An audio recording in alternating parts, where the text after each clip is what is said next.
Welcome to Dear Asian Americans. I'm your host, Jerry Wan, and welcome to the Asian American Dreamer series brought to you by Toyota. As a proud sponsor of those who dare to dream, Toyota isn't just settling with having them as words on a page. The stories of these Asian Americans need to be seen, heard, and supported. As a title sponsor of this initiative, Toyota is going to ensure that this happens in every way possible. We hope these 10 stories will inspire you to chase your own Asian American dreams. I was everything I was expected to be. But I wasn't me. Now, this is day one of me defying expectations and moving to my own beat.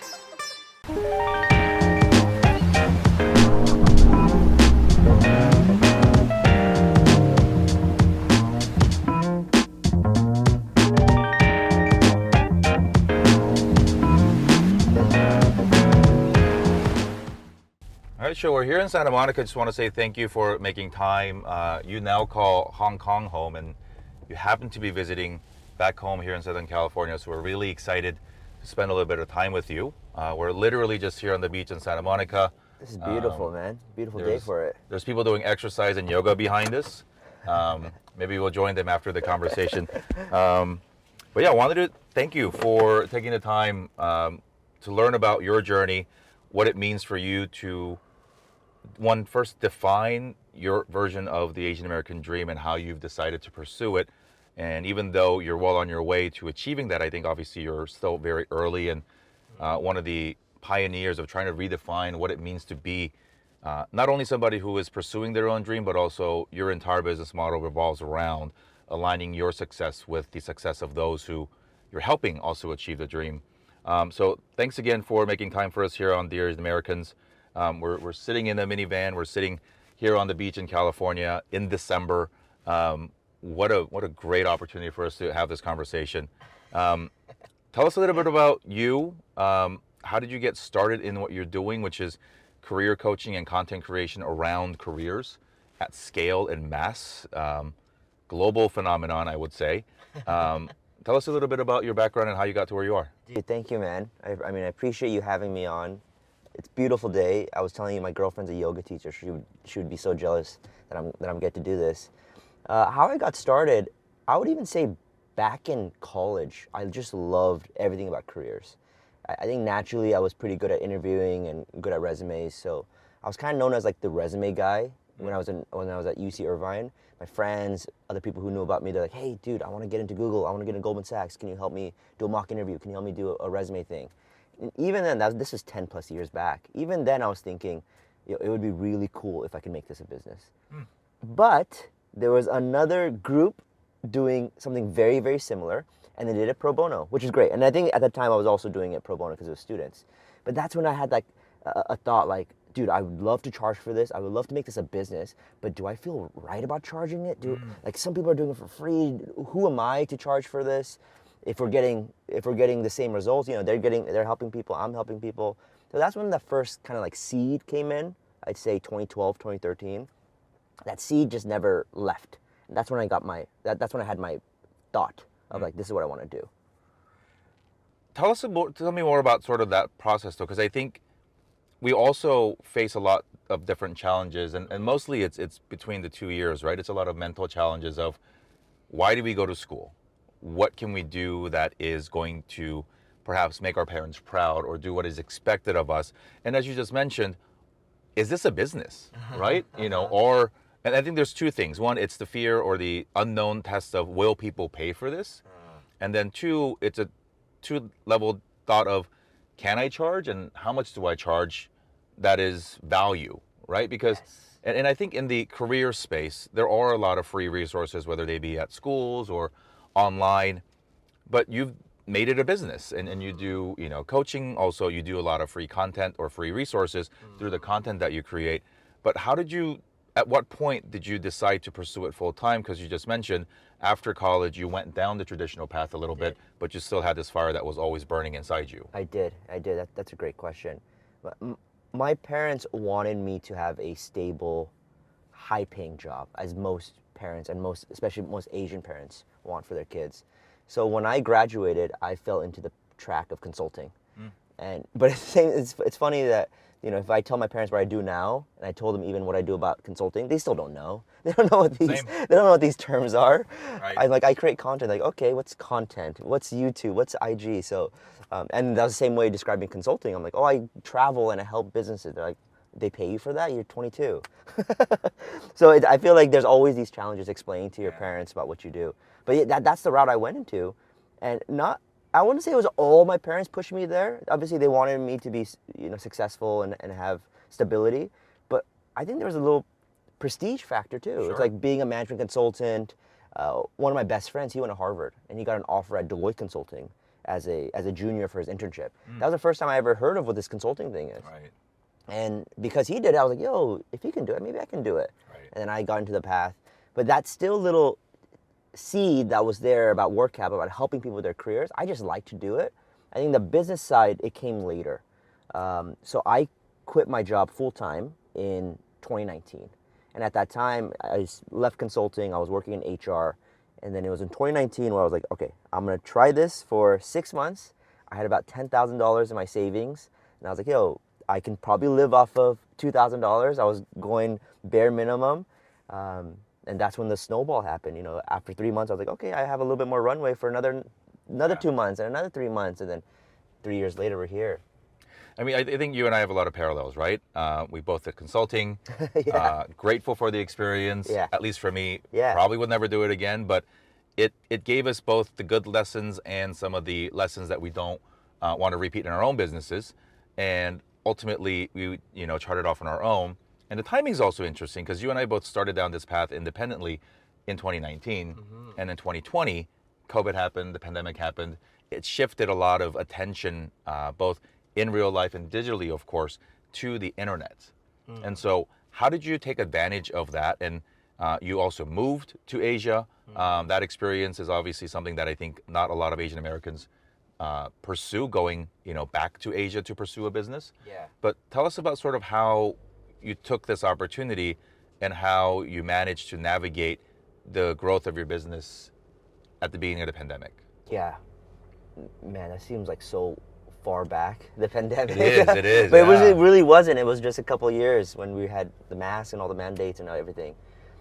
Before we go that, I moved to Hong Kong in 2017. Oh, that's okay. Yeah, so I was in Hong Kong for a couple of years already, working in HR, and Hong Kong was just another big city. I lived in New York for a couple of years, and I was like, hey, I want to do something across the world. And then I only speak English, which is unfortunate, but Hong Kong is very global. There's a huge expat community, so that was a natural choice. But when I started WorkCap, it was late 2019, so there was not even a thing about COVID just yet. COVID started early 2020, and I didn't really think of it impacting the business. It was just like, oh, this is a thing, and I was like, oh, okay. There was a thought of like, did I make the right decision? Because if I was still working, I still would have had a job, and I would still have the stable income. But I think how it really helped me is it kind of forced me to create content. It forced me to do webinars. It forced me to learn the digital stuff. Right. I didn't see the benefits at the very beginning. How me and you met was through LinkedIn. It's because we were creating content on LinkedIn. It was only until maybe a year and a half, 2 years into my business in 2021 when I said, hey, you know what? Everyone's doing TikToks, everyone's doing videos. Let me take a stab at that. So that's when I went all in on short form content on the video side. That's been huge for us. So it's COVID kind of pushed that, but it was a couple more years until I went all in on the short form stuff. I want to shout out Sarah Yu, who is a career coach at UCI, who she's was wonderful. so encouraging and for both of us in our own independent journeys, and encouraged us to hang out with each other and to meet. And so, and then she's been such a big supporter of my work in this show since day one. Yeah. You mentioned, all these words, like you mentioned when it comes to career, right? Prestige, important. Stability, very important. And there's this thing that I think a lot of us go through where we have to balance what our parents want for us, because that is still very important to us. And it's not a uniquely Asian thing, but we do care about it. But also wanting to, and perhaps even needing sometimes, to redefine what that dream means for us. And so talk to us about that sort of mental or emotional process of, as you mentioned, we joked earlier, my parents had no idea what I did. And even many content creators, it's a brand new world to them. But how was that transition of wanting to honor their sacrifice and to respect what they've built for us, but also saying, hey, this is now my life, there's new opportunities in worlds that maybe they don't understand quite a bit, and to be totally okay and even relish the fact that you're charting your own dream path? Prestige, man. That's like that question, that word right there. I feel like we're all like intrinsic. We all want that. We all want that to a certain extent. And I really felt that at the beginning of my career. I still feel that too right now. You know, there's a little part of it. Oh, I want to be known for something. I want other people to know that I'm successful. I think my parents, I'm so lucky and blessed with my parents. They never forced me into anything. They did want me to be, again, stable and have a good paying job, but they let me kind of figure it out, which I'm very thankful for. So when I told them I left consulting to go into HR, I took a pay cut. I moved across the world, and it was a completely new field for me. I didn't start over from scratch, but it was definitely, in terms of the prestige and the career level, it's probably a step down from consulting, where a lot of people try to break into with HR and recruitment. Not that many people know about it or want to get into it. So when I told them that in the first place, they were a little confused. They're like, why? You worked so hard to get here. Why are you doing that? With that said, confused, but still were like, hey, this is you. This is what you want to do. Go do it. They didn't see it at the beginning. They didn't see what I wanted to eventually create with WorkApp, but they were always supportive, and that was huge for me.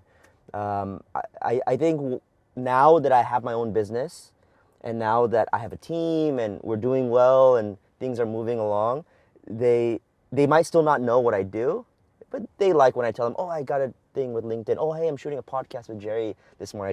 I called him last night and told him, oh yeah, I can't come home for lunch just yet because I got to film this and then I go home later. So they like hearing these little things.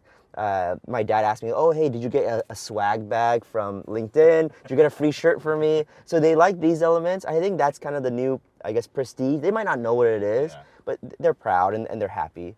So that prestige word, man, like for everybody who's listening right now, I think it's okay to feel driven by prestige. That's just natural humans. We're competitive. But I don't think that could be the driving force for your career. Like, don't just go into a career just for prestige, because that feeling's gonna run out eventually. And for me, I was in consulting for 3 years. That feeling probably ran out the first year. I was like traveling a lot and I was working on cool brands, but I was like, dude, I don't really like this. I'm just getting paid a lot. So find a career that you will actually feel fulfilled in. That's gonna propel you through the long run. That's my take. When did you know or feel that down this new career path for you, starting WorkApp and helping other people with their careers, that one, that you made the right decision, and that two, that it was the right decision from a business and financial perspective? Because I think those are two different things, right? Like, in our hearts, we know helping people is good. Yeah. But then we can't keep doing it without the sustainability of having it make it into a business model. So when were the moments when you knew that the path to chase this dream was the right one? Yeah. Well, man, even how I got started in the first place. So I quit late 2019. I went to a Tony Robbins conference in the summer of 2019, and that just kind of slapped me in the face and said, you got to do this right now.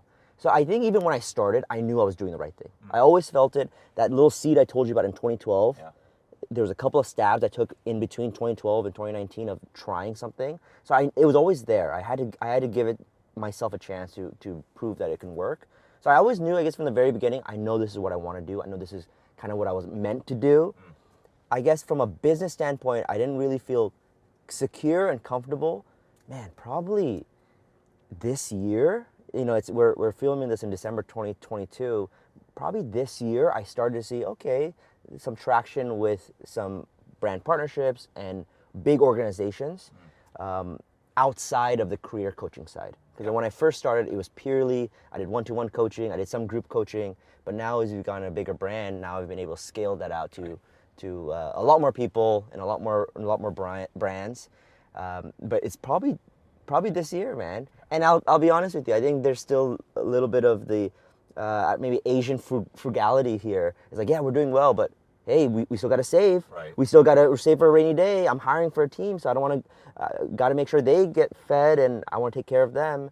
So I don't know I don't feel like I made it, definitely not. but I do feel a lot more secure financially, business perspective, than I did the first couple of years. And it's been amazing to see your growth externally, but also through the conversations that we've had over the years of it's become really cool to have friends along the journey who know because they're also in the arena to help build things together.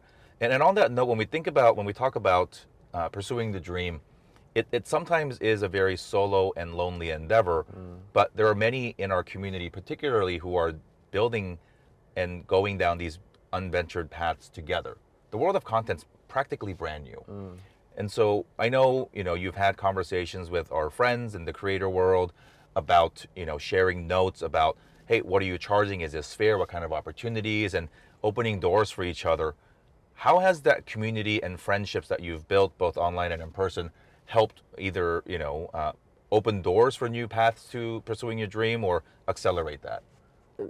That's such a great point. I would not be here without that community, without you, man. I mean, we were just saying we did a first podcast 3 years ago when we first started. So now it's 3 years later and we're doing another one. That has been huge for my community and for my business. Even your events, they always be creating events. I met Erica Cullenberg. She's huge on TikTok and Instagram. I met her in person at your last event. She helped me up my rate so much more, and it was just because we had an open conversation about it. I'm part of this community of TikTok creators where we're very transparent about, hey, this is what I'm charging, this is who I'm working with, maybe I can introduce you. And she hosted a free event, and she's like, hey, just come in, and she said, I'll teach you how to negotiate. At that time, she already had millions of followers. So I was like, yo, this is Erica. She's the real deal. I'd love to learn from her. And she was just giving out all the tips. This is how you negotiate. This is what we should charge. And I was already going into a high because I just signed the biggest brand deal ever. And it was for $70,000 plus for multiple months, lots of videos. I was like, this is the most money I've ever seen as a content creator. This is huge. So I came in and I low-key kind of was like, wanted to brag a little bit. Like, hey guys, like I just got this $70K deal and they want dozens of videos and they want this. And Erica just said, yo, that's awesome. I'm so happy for you. But you probably could have charged double. You probably could have charged 3X. And that's when I realized, dude, there's just so much opportunity here. But it's because of people like that sharing. So I try to give back in my knowledge that I know. If you're a creator watching this, please double, triple your rate. DM me. We can have a chat about how it should be. Add a zero and just press send. Because you never know. You never know. The worst that can happen is they say, no, but would you consider? Right. It's very rare where they say, like, no, you're out, boom. It's very rare for that to happen. And I think it's okay to even walk away from that sometimes. It's okay. Because you should not have to, and again, I think we all did free work, discounted work for exposure, which is the word we hate to say, in this world, but we've all done it. But because we've done it, I feel like many of us are at a place where we can now charge what we feel like we are worth. And then that's okay. That's okay. And I think, part of building our dreams is to prove to the next generation that it is possible, but also to leave a playbook behind, because those are things that perhaps we didn't, get to experience from our parents, right? Because many of our parents came here and they didn't understand the system, and they didn't have Facebook, Google, WeChat groups, Kakao Talk groups. They didn't have even their own community of resources that we have now to ask fellow parents or ask the universe, like, how do you do stuff? And so they just wanted, like you said, they wanted stability for us. That meant getting to the best schools that you can, get the safest job that you can. And, so that was all. We're going to drive back to our hotel now and then continue the conversation sort of around how do you then level up what you're doing, right? So you've moved away, or you started in the traditional world. Yes. You have built something that is amazing for yourself, for your team. How do you then think about and define the amplification of that dream, or sort of the growth of that dream, to help other people? Because your work actually is helping people find jobs. Yes. And for some, succeeding in a traditional corporate world is their dream. It just wasn't for me and you, and who's to say we're not going to go back? Yes. But it's not about one is better or one is right. there were moments, and even in our lives, where getting that consulting job was such a huge validation for our academic and our professional growth. And so that's important. But how do you define and how do you see our community sort of evolving into the world of making the dream more accessible for everybody? Yeah, you bring up such a great point. A lot of this time is talking about the content creation journey and my time as an entrepreneur, which has been awesome.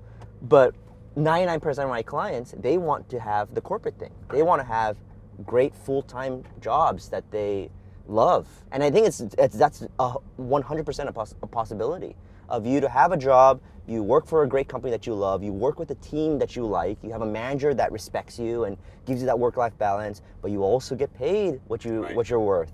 A lot of people want that. And I think that's completely fine. I think that's completely fair. So I would say, like, the way that my business is focused, that is who I want to help. I want to help mid-level managers who have done something and have realized they're not happy, that they're unfulfilled. That's my main focus. That's my mission, is I want to help as many people as I can find fulfillment in their careers. If they want to be content creators, sure, I'm happy to support you there too. But my bread and butter, my expertise is helping you figure out the job search, figuring out what you want for your career, and then going all in on it. I took that leap of faith even before the entrepreneurship when I went from consulting to recruitment. That was, as I said, my parents said, "Why are you doing this?" A lot of my friends who are in the industry would say, like, "Why are you doing this? Recruiters, sometimes you don't even need a degree to get into recruitment. You went to school and you did all these things." But that made me happy. Yeah. And that's what I want for people. Like, don't just chase the prestige. We already talked about that. But don't just chase the money as well. The money will come. Even recruitment, like what I was saying, I started off here, but if I stayed, the money would have come there too. Right. So I understand money is important and we should want it.